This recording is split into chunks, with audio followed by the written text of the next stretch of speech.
Hello friends, आप देख सकते हैं कि यहाँ पे हम जन्माष्टमी की तैयारी कर रहे हैं। जी हाँ, आज जन्माष्टमी है और मैं और मेरी बेटी सनाया हम दोनों मिलके आज लड्डू गोपाल को स्नान करवाएंगे और उनके कपड़े वपड़े जो भी है उनको वो हम पूजा करेंगे। बहुत ही सिंपल सा पूजा है। मैंने कोई फास्ट नहीं रखा है, मैं पूजा करके खा लेने वाली हूँ कभी, क्योंकि मैंने ये फर्स्ट टाइम मैं भी कर रही हूँ ये पूजा। तो सबसे पहले हम एक थाली लेंगे, उसमें स्वास्तिक बनाया है मैंने और लड्डू गोपाल जी को उस पर रखा है और गंगा जल से उनकी स्नान करवाई है। गंगा जल से स्नान करवाने के बाद हमने उनको दूध से नहलाया है। ये गाय का दूध हो तो बहुत ही अच्छा है। आजकल तो पैकेट वाले भी दूध मिल रहे हैं जो भी है मार्केट में, लेकिन आप गाय का दूध यूज़ करेंगे तो ज़्यादा अच्छा रहेगा। गाय के दूध से नहलाने के बाद हमने उनको फिर से पानी से नहलाया हुआ है। पानी से नहलाने के बाद हमने उनके दही से नहलाया है। दही आप कोई सा भी यूज़ कर सकती हैं, घर का हो तो ज़्यादा बेटर है।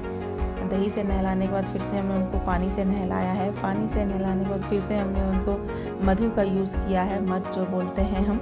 और मध से नहलाने के बाद हमने उनको फिर से पानी से नहलाया है। आप देख सकते हैं मेरी बेटी कितने अच्छे से उनकी सेवा कर रही है, उनको कितने अच्छे से नहला रही है।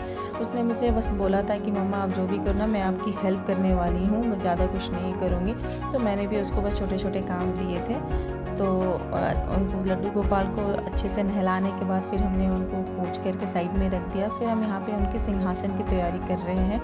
सिंहासन मैंने नया परचेज़ किया हुआ था, मेरे पास सिंहासन नहीं था, तो उसको भी मैंने अच्छे से धो करके उसमें गंगा जल छिड़क करके उसमें स्वास्तिक का चिन्ह बनाया हुआ है।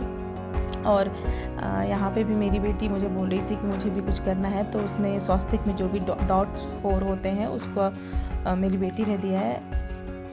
स्वास्तिक का चिन्ह बनाने के बाद हमने उसमें आसन रखा हुआ है। फिर उसको थोड़ा सा हमने फूलों से डेकोरेट कर दिया है। डेकोरेट करने के बाद हम उनके जो वस्त्र थे जो मैंने परचेज़ किए थे पीले में और हल्का सा गुलाबी में, वो मैंने उनको पहनाया है। वस्त्र पहनाने के बाद जो भी मैंने उनके आभूषण परचेज़ किए थे मैंने उनको वो पहनाया। आभूषण का मैंने एक पूरा पैकेट ही परचेज़ किया हुआ था, मैंने कुछ भी अलग अलग से नहीं किया था। अलग से मैंने बस एक छोटा सा मोर पंख लिया था, जो कि मैंने पैकेट लिया था, उसमें ही सारा कुछ था। उनके लिए उनका मुकुट था, 2 कान के कुंडल थे और बांसुरी थी और माला था। सारा आभूषण तो बहुत अच्छे से पहना दिया, लेकिन जो उनकी जो बांसुरी थी वो थोड़ी सी मुझे दिक्कत हुई उनको पहनाने में, रखने में।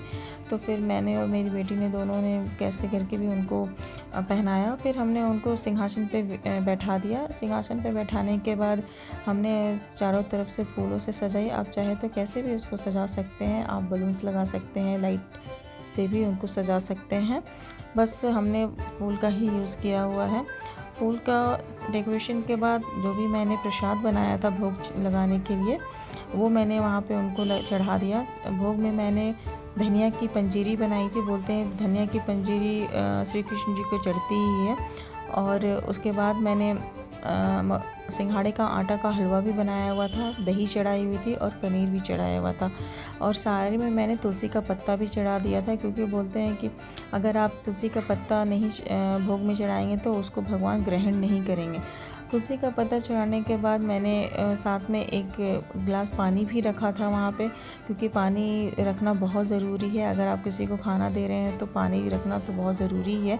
उसके बाद मैंने दीप प्रज्वलित किया। दीप प्रज्वलित करने के बाद मैंने टीका लगाया, धूप दिखाया और लास्ट में मैंने कपूर से उनको धूप दिखाया। कपूर की जो खुशबू होती है, कपूर का जो आप अगर कपूर घर में जलाते हैं तो उसका जो एक वाइब आता है बहुत ही अच्छा होता है, बहुत ही पॉजिटिव वाइब आ जाता है। बहुत सी बीमारियों में कपूर का यूज़ होता है, इसीलिए मैंने भी कपूर जलाया था वहाँ पे।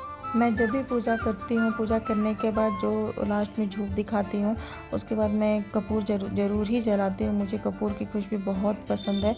लोग बोलते हैं कि कपूर से जो जलाने से आपकी जो घर की जो नेगेटिव एनर्जी है वो चली जाती है और अच्छी गुड वाइब्स रहते हैं घर पे। तो मैंने वो किया। और मेरी बेटी यहाँ पे बोल रही थी कि मैं भी कपूर का जो भी धूप करूँगी, लेकिन आग काफ़ी ज़्यादा था, उसकी वजह से मैंने उसको नहीं दिया और सारे घर में हमने फिर से धूप दिखाया। और ये था मेरा छोटा सा ब्लॉग श्री कृष्ण जन्माष्टमी पे। आपको कैसा लगा है आप बिल्कुल ज़रूर बताइएगा। मैंने बहुत ही सिंपल तरीके से पूजा की है, जो मैंने कुछ भी इसमें बाहर से कुछ भी नहीं परचेज़ किया है, सब कुछ जो भी था मेरे घर में था। Thank you.